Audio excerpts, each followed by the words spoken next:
If you've been leaning on screens to help your little one talk, you're not alone. It often feels like it's the easiest option. And with all the advertising, it can seem like it is the smartest choice, especially when you're worried. But language, real language, grows through real play. And with Christmas coming up, I am sharing 10 toys and games that you can suggest to your gift-giving friends and relatives so that you get gifts that provide powerful communication-building opportunities. These ideas are fun, practical, and designed to work with how your child's brain naturally learns. Your little one is wired for human connection. Speech and language grows best through back and forth interaction. And those screens that promise to teach your child, well, they can't hold a candle to the power of the parent-child interaction. And if you want to help your toddler say more, understand more, and connect more, these toys are a beautiful place to start. After listening, you will understand why your everyday interactions are more powerful than any app, which is incredibly empowering for you as a parent. So welcome today to the Language of Play.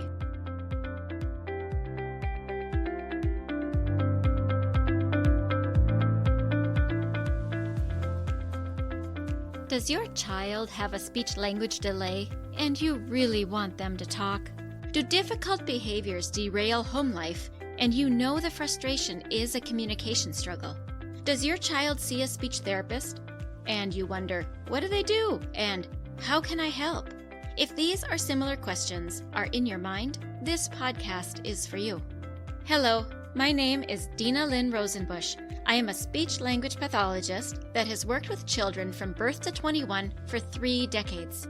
And in my classrooms, I see you wanting to connect with the heart of your child, but their speech and language skills create a barrier.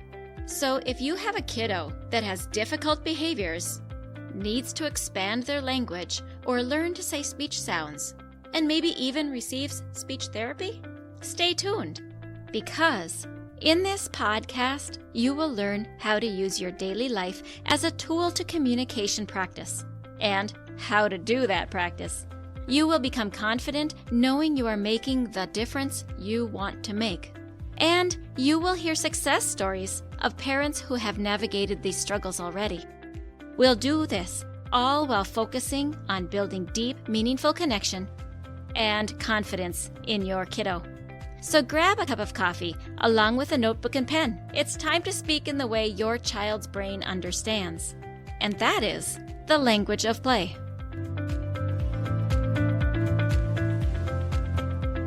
Hey, welcome back to the Language of Play. I'm so glad you're here today. I'm going to begin with reading a beautiful review from Ping-Kane, Taiwan, who leaves 5 stars, writing a warm, helpful podcast for parents. So this lovely mama from Taiwan writes, I'm a mom with a 3-year-old son living in Taipei. Although there are many well-trained speech pathologists here, it's hard to find accessible and supportive social media resources for parents like me. Dina Lynn's podcast has truly helped me learn how to play with my child in a fun, meaningful way. Her positive energy and thoughtful advice always leaves me feeling encouraged.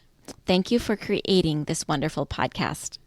Well, Ping-Kane, I am delighted that you are in finding such value, and that, of course, is the result I want for all parents. Thank you for expressing it so beautifully. I am so glad that this podcast is providing enough for you.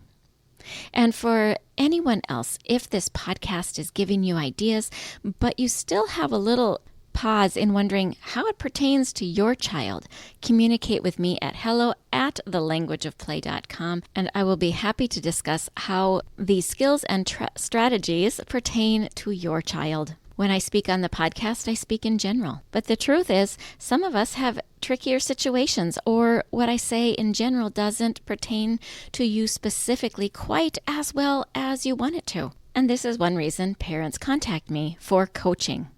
So besides communicating with me through email, you can also go to the show notes where you can book yourself a call where we can discuss your situation and if we are a fit to work together. Next, I would like to thank our sponsor, Lightning Admin VA. Nap time is precious, but if you're spending it answering emails and fixing tech issues, it's not really a break. Cindy at lightningadminva.com can help. She's a virtual assistant who takes care of the behind-the-scenes business tasks, so you can use that time for the moments that really matter. Now, you're here because you want some gift ideas that truly support your child's language development. Maybe for grandparents, aunts, uncles, or anyone asking, what should I get them? And you're right. The toys we choose make a real difference. But beneath all of that, what we really want is for our kids to listen better, to process what they hear, and to express themselves with confidence. So if you're wanting simple ways to support that at home, I made you a present too, and it's called 5 Ways to Get Your Kids to Listen Better. It's a short, encouraging 6-email series with easy strategies you can start using right away. Just tap the link in the show notes, and those helpful tips will arrive in your inbox over the next 6 days. Now let's jump into today's episode and talk about Christmas gifts that strengthen your child's language while keeping the joy of the season front and center. The first thing to note will not surprise you a bit. We're stepping away from screens, and we're settling onto the floor with our little ones, because this is where real language grows. So when you worry about speech or communication delays, it is so easy to turn on an app or a video that promises quick improvement. But truly, toddlers learn to communicate through real people, in real moments, in real play, with real connection. So in this episode, here are 10 simple toys and play ideas that spark huge jumps in their language. They're not fancy. They don't require special training, but I will explain how to use them. They work because they create the back and forth interaction between you and your child. So there's your first main point. Any toy that creates beautiful back and forth interaction between you and your child is a quality language building toy. And the first one on the list is the pretend play set. That would be like your kitchen or your tool center. Maybe it's going to be a tea set or a doctor's kit. Now, why are these toys good? It is because it encourages pretend play.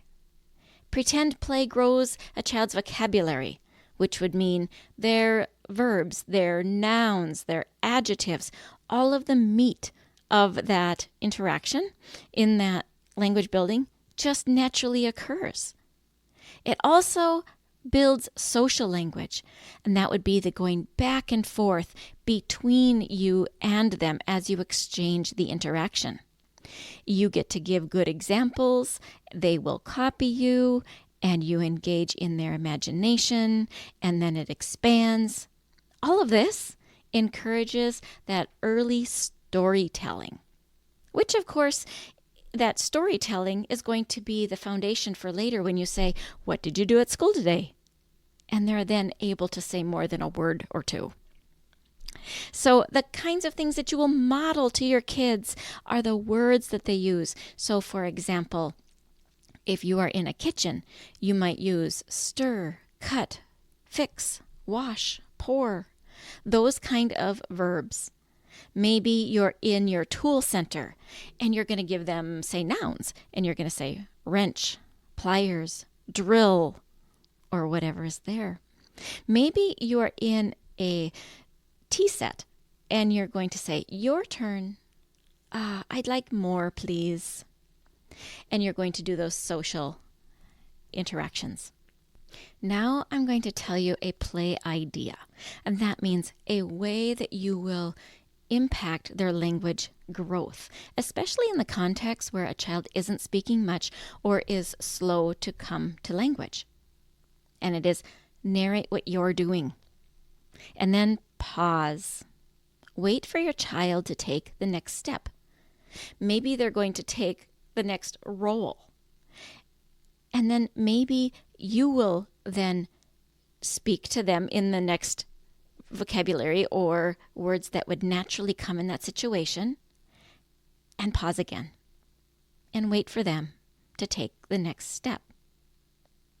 Some of our kiddos are more verbose and they say a lot more, and you can then add to their silly ideas, which is fabulous because remember, when we follow their silly ideas, that validates them and we can take off with their language, which causes them to expand their language. So even if their silly ideas are not realistic, it is still absolutely positive and profound language growth. And in all of the actions that we are talking about today, I am talking about language development. And language development in these play sets is particularly helpful because it supports what children will experience in real life. If you give them the language before an experience, and then during the experience they have some understanding, then it helps them when they become in that experience later. Such as, let's say we're using a doctor's kit, and you know that they're going to go to the doctor. You give them the experience of, here's a stethoscope, and we're going to put it on your chest. And now breathe in and breathe out. For example, they do that with you, and now they go to the doctor, and they have that same experience. They have some knowledge, and it creates for them less fear. And they're going to, of course, be silly again with it. And then you allow that, and you let it take off. The silly does not derail the real life, but in your logical mind, it seems like it does. Don't let your logical mind get in the way. Your children's logical minds are not yet developed well. So number 2, here's your next toy: animal figures and farm sets. So these toys help with language growth because, one, animals are naturally motivating for children. We also know that our children produce sounds that are copycat sounds, and they love to imitate, especially in those first words.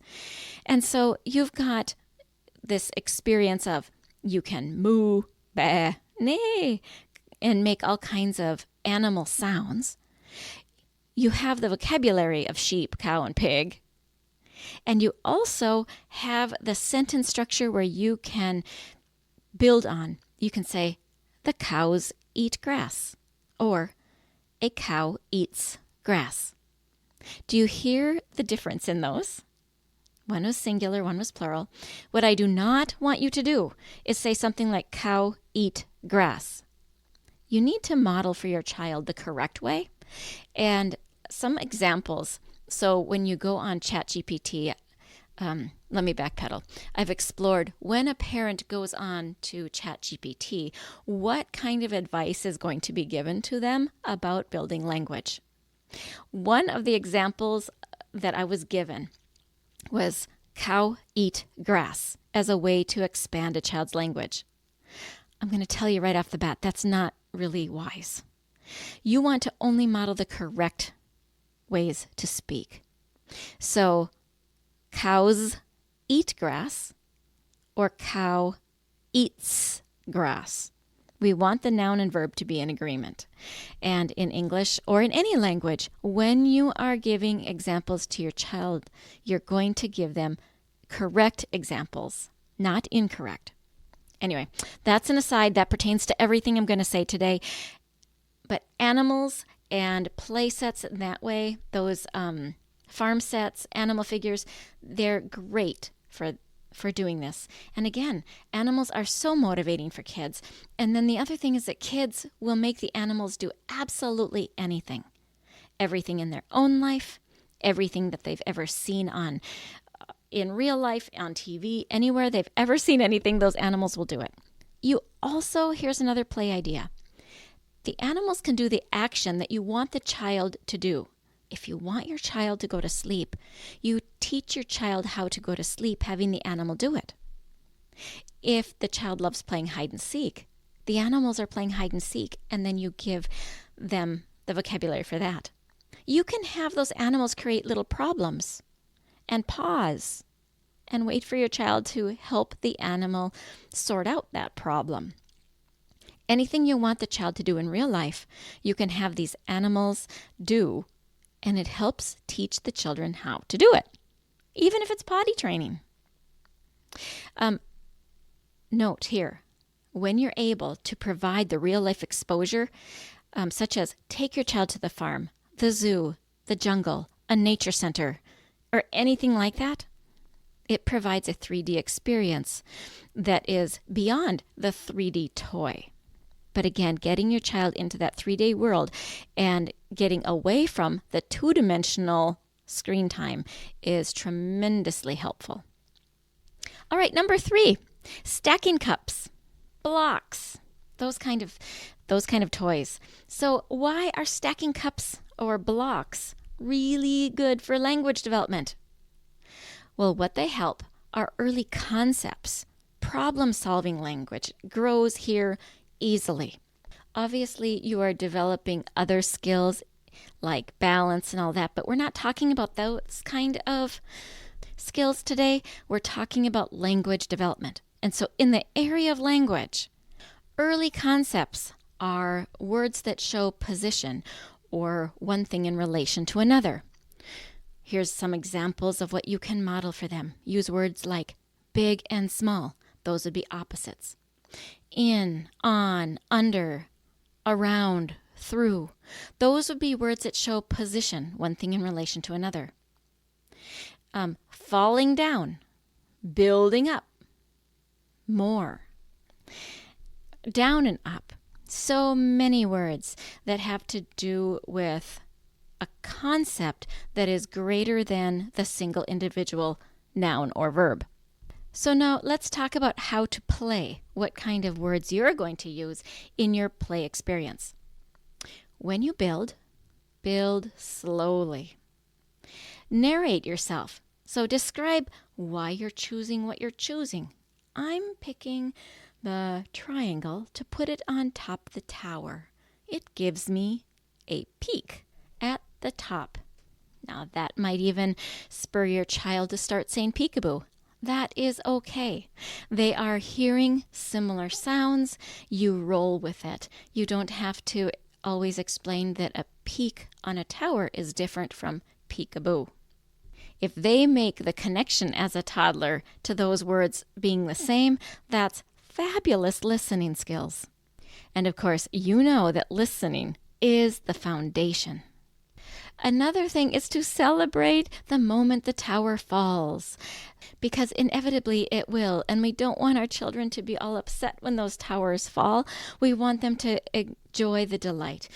And of course, as a toddler, the falling is like the event, isn't it? So let's celebrate the event that's going to happen anyway. We know that our 1-year-olds are like baby Godzillas, walking through, knocking over the towers, and that falling is the fun. Even the crash is a language opportunity. You have words like crash, explode, fall down. You can also make comparison where their body falls down to the ground, or you fall down. And then you build it back up, and you can ask questions. Where should this one go? They may or may not respond. You narrate some more. I think this block should go on the side. Continuously give the actual labels. Don't say this one goes here and this one goes there. Words like stuff, things, this, that, here, there. Although they're useful words, we want to be diligent to model to our kids specific language. You'll know if your vocabulary has an abundance of non-specific words by your children using a lot of non-specific words. And if that's the case, that's okay. You just start adding specificity to your words, and then they'll eventually copy. And since they're at a stage of building the vocabulary, it's very important that you do give them specific words with the example of how that word is used in a sentence. All right, number 4, cars, trains, and tracks. Why are these types of toys great for language? And this is because it builds motion naturally into the language and sequencing. These toys naturally lend themselves to building those verbs into your child's language. And motion words, of course, are those verbs that you'll be using. And also, it gives you good sequencing language. And that would be what comes first. Wait, next is this one. The language that you will use with this is crash, turn, go and stop, fast and slow, up and down, push, roll. So many words. Again, we create the tiny challenges. Oh no, the car is stuck. What should we do? And it is okay if your child goes and gets one of the animals we just talked about to have the elephant help the car. That is okay. Cars also allow sound effects. Toddlers love to imitate sounds before real words and during real words. Note, here's a tip. Have your car always make the sound, like ER, As you plant that in your child's ears, they will adopt that sound. For details on helping your child with that R sound, go all the way back to episode 58, and I will have that link in the show notes. You can also take your child on a train or to the car races. You have more vocabulary like loud and headphones and ear protection, vibration, motors, and the experience of it and the need to communicate in that experience gives our kids more language. In therapy, children who have difficulty joining words or joining sounds to make a word, I often use cars. This is because the cars can show continuous motion. We can have one sound represented by one car crash into another car so that the sounds connect. We can join them together as if it's a train and keep separating the cars and putting them back together to help kids see visually how the sounds are joined in their mouth, and then they can do it in their mouth. For many kids, that is a tremendously helpful tool even for speech sounds. Next is toy number 5, and that is bubbles. There is no limit to what you can do with bubbles. Bubbles are great for joint attention and requesting. So what is joint attention? It means when I look at something, you are paying attention to the same thing I'm looking at. If your child is paying attention to something, you are paying attention to what they are looking at. You jointly pay attention to the same thing at the same moments. And in that joint attention experience, you can build language so easily for what they are experiencing. And then, of course, there's requesting practice over and over. So what does that look like? For joint attention, you're going to model their words. More, again, pop, my turn, your turn. So many words. It's shiny. You can even give your child words like iridescent, or some word that is functionally unusual for the child. So how do you play? Well, you're going to hold the bubble wand and wait for the child to give you a signal. That anticipation will draw your little one to come forward. And so you help them. Do you want more bubbles? And then you can see in their body, yes. You encourage them to say the word. Yes might be one word. More might be a word. If they're at a 2-word level, yes, more. Maybe you're trying to get 3 words out of them. You say, more, please, now. Something that gives them words that they can join together to get what they want. And you have opportunity after opportunity because each blow is a new opportunity. You can also go on a site like Pinterest and look up bubble activities, and you will see there is an endless supply of the amount of things you can do with bubbles, all that expands language in its own way. And remember to celebrate every attempt at communication. If your child is not speaking, you get to celebrate the word level, the gesture, the sound, whatever it is that they're actually doing. And this ushers in the confidence to try the next step. So if they're at one word, you're celebrating it. If they're at 2 words, you're celebrating it. You celebrate expansion, whatever they actually output. And by the way, you can use bubbles all the way through elementary school. You just keep using it as an expansion activity. Once you understand the creativity you can use in bubbles, you will see that it is the toy that doesn't stop giving. Number 6, we're going to look at simple board games. I went onto Google and put 2-plus-year-old board games. This is so I would get very first board games, the simplest language building board games. And what I wanted was games that would be so quick to play that a 2-year-old would be able to play, have success, and leave. It is absolutely okay if you play a game part way and you're done. You play for 3 or 4 minutes and you're done. Whether you're done or not, if the child is done, the game is done. Successful 5 minutes is so much better than a frustrated 20 minutes. Don't expect that a game finishes the way the game is designed to be played. But instead, decide ahead of time what we're working on with this little kiddo. So here's what to work on. Board games help with the social interaction, the social language, and with waiting, and with following directions.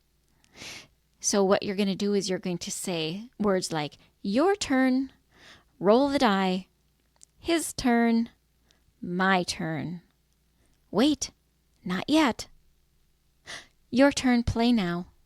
Words like that to help your child know when to wait, which, as we all know, is important in every aspect of life, when it is their turn, and when they're to do what they're told now.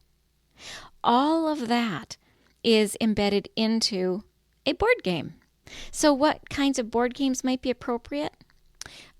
Something like First Orchard is very simple. Animal bingo. It's like bingo, but it's certainly that you can stop at any time. Your child doesn't have to understand 5 in a row wins, but matching is what ends up happening with that game.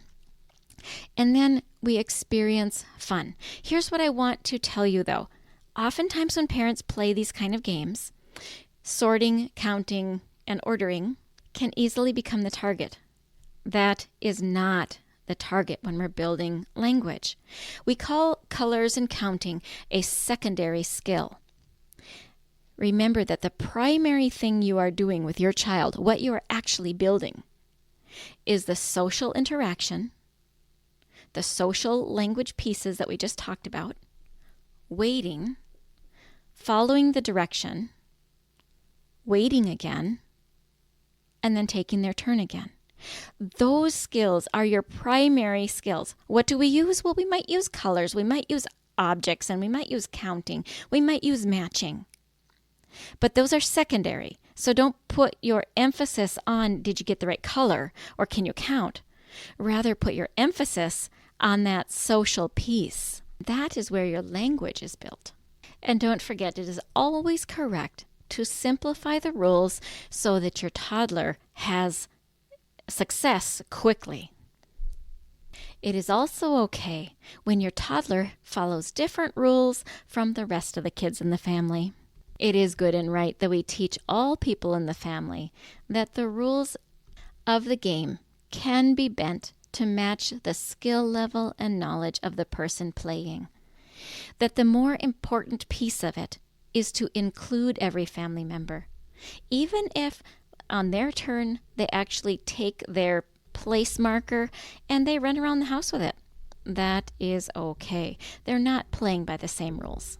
Their rule might be to bring the piece back. Okay, now number 7. Please know that these are not in priority order. The better priority for you is whatever you do not have in your collection at this time, or what matches the next need for your child's growth. So number 7 is going to be Books. Now, age appropriate for a toddler is going to be peekaboo books, lift the flap books, touch and feel books, imitation books, books that have mirrors, sliders, pull tabs, textures, and lift the flap in all kinds of different directions. Now, why do these books help for language development? Because it engages your toddler to build early questions, to interact with you, and you have that joint attention experience we talked about earlier, and you can direct the conversation into what you're trying to teach. So, for example, if we want to teach words like where is, we can say, where is the, over and over. If your child is struggling with prepositional kind of words or concept words, we can find the answers and to focus on that. So after your child does indeed lift a flap, you say, a bear is in the closet, or a turtle is in the basket. Once you notice what your child is missing, you can use books like this to highlight what you want them to have an example of. And you can repeat it and repeat it throughout the book. And you read that book a couple of times. They start to notice the pattern of language, and then copying comes more quickly. This is a tool we speech therapists use all the time. We can use the same book with a different focal point each time we read it. It works because our kids love books being repeated. The child can do it at their pace and interact with you all along the way. You have flexibility to change how you use a book, which means you can completely steer how the book is used. Again, this is one of those gifts that are continuously giving to the degree that you as mom and dad, caregivers, understand how to use them. There's a note that I want to put here, and that is if you Google the term interactive books, it's going to bring you to where the child interacts with a computer instead of you. Instead, search these particular words. Ready? If you're writing it down, write down this. Peekaboo books, lift the flap books, touch and feel books, imitation books. These are the titles that are going to get you to a book that is not a computer interactive software for your child, but rather a human-to-human type of interaction. Number 8 is Play-Doh and the tools that go with Play-Doh. Now, we all know Play-Doh is important, but how do you build language with Play-Doh? Isn't that just a hand motion, hand strengthening kind of toy? No, it is not. Here's why Play-Doh is so good. Play-Doh is a sensory experience for your kiddo, and the descriptive language that goes with Play-Doh and the action words that go with Play-Doh is beautiful. What are you going to model for them? You're going to model words like roll, squish, squeeze, push, pull, cut, open, more, and then, of course, the colors and shapes and objects that go with it. Now, how do we play with Play-Doh so that we actually get them to speak rather than just smush and roll? You do it this way. You offer the choices and let them decide what's next. So this is where those tools come very important. You give them maybe a choice of which color do you want, and then they reach and you give them the word and they repeat the word. So maybe they want boo for blue. You give them the blue Play-Doh and you keep the tools to yourself and you say, which tool do you want? And then they can point and then you give it the label, because our kiddos are not going to know what those tools are called. You have a cutting wheel, you have a roller, you have a knife, you have zigzag, you have straight, and then you narrate slowly what they are doing or what you're doing in the Play-Doh, and your language becomes their model. Play-Doh, again, is a gift that keeps on giving, because as your child becomes more adept at communicating, you can advance the vocabulary. You advance the descriptions. And before you know it, your 12-year-old child is going to be making hieroglyphs while your 2-year-old is saying, "Cut ears off, bunny." And you respond, "Yes, you cut the bunny's ears off." After they use the cookie cutter bunny and the knife. The notation I'll give you here is that, remember, tools can also come from your kitchen, and the skills can be used with their food as well. And moving right along, number 9 is dolls, stuffed animals, and figurines. What are the benefits of having all these stuffed animals, dolls, and figurines anyway? Well, I think it opens the door for emotional language. We have simple conversations with those animals and with those dolls, reenacting real life.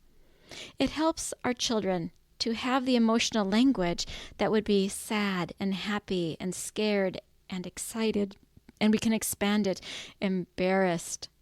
We can have the animals and figurines and dolls experience real life problems. I'm hungry, I'm tired, which gives our kiddos an opportunity to solve those problems.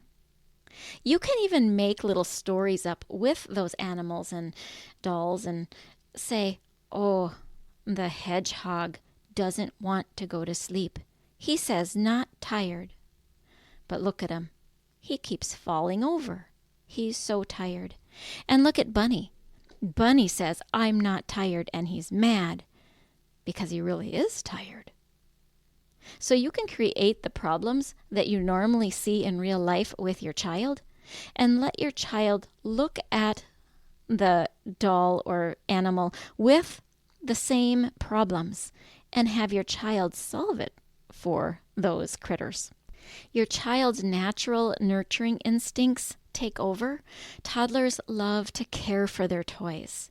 And we can build that nurturing, that care that they have, building that love into our children as a very positive, good thing. And when our children learn how to take care of their animals when they have the emotions, they learn how to handle those emotions a little bit better. And of course, we give them the example.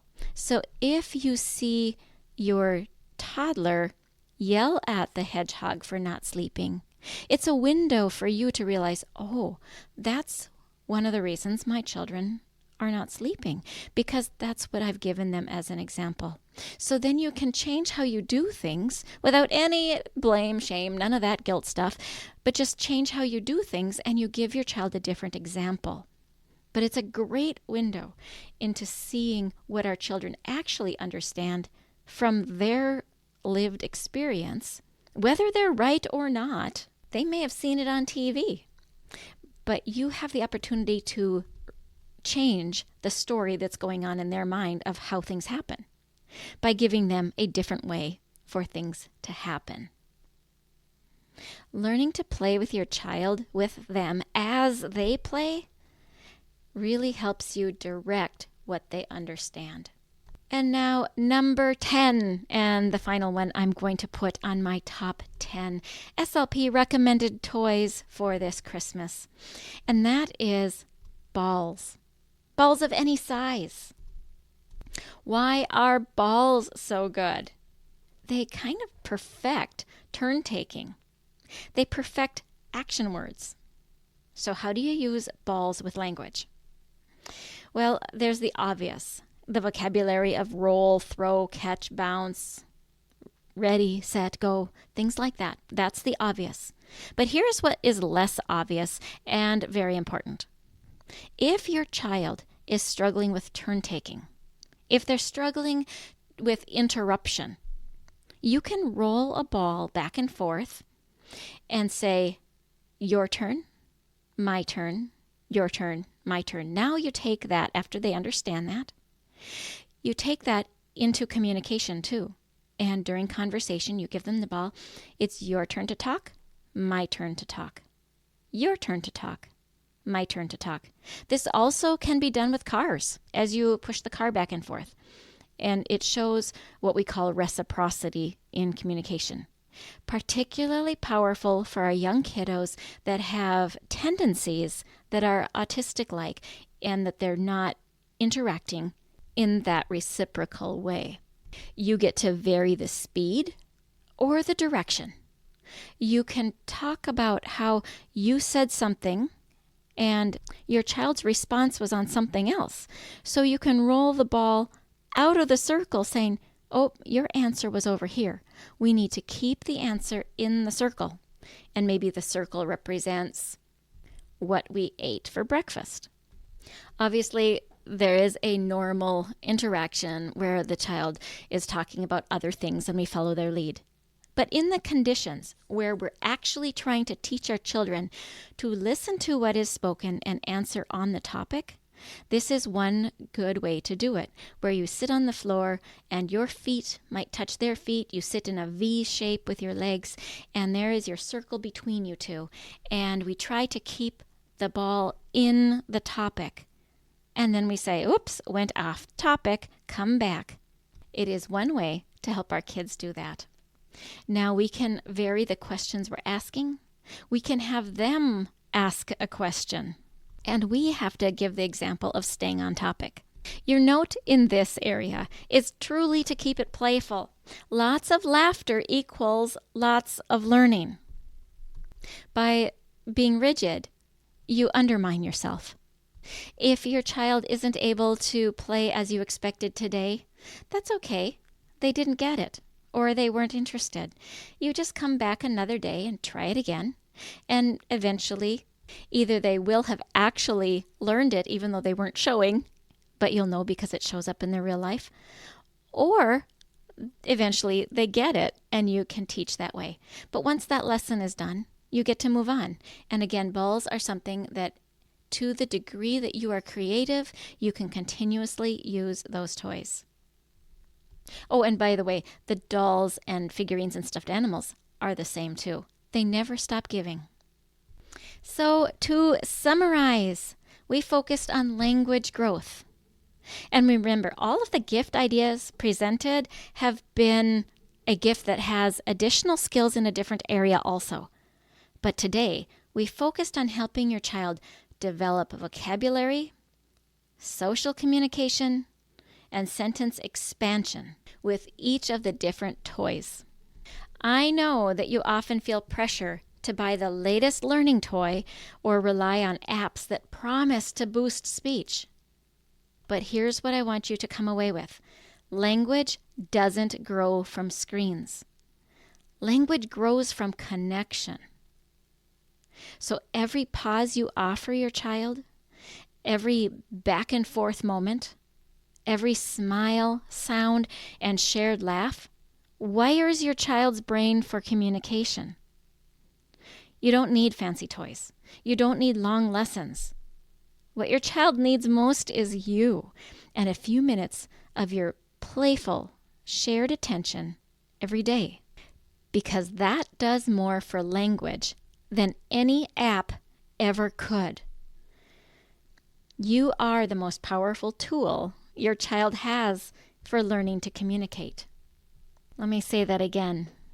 Your ability to interact with your child teaches them to communicate more powerfully than any screen or any app could ever do. You've got this. Never doubt the power of the connection you have with your child. Skills of teaching them can be learned. Your connection is irreplaceable. And that is the foundation for building language. And remember, moms and dads, I am always cheering you on. Thank you again to Cindy at Lightning Admin VA. See the show notes to connect with Cindy for help with the tasks you have always dreamed of having an assistant for. Hey parents, I hope you found this episode helpful. If so, would you please take 30 seconds and share it with a friend who also lives or works with children? I would really appreciate it if you would leave a quick review for the show on Apple Podcasts. I read every review, and it lights me up to know that this show is making a difference. Then come join my Facebook community, where you'll meet other parents who are dedicated to helping their children grow too. You'll find the link in the show notes. Thank you for joining me. Now it's time to go. Let's pop our kiddos in the strollers and go look around outdoors and see what we have to talk about.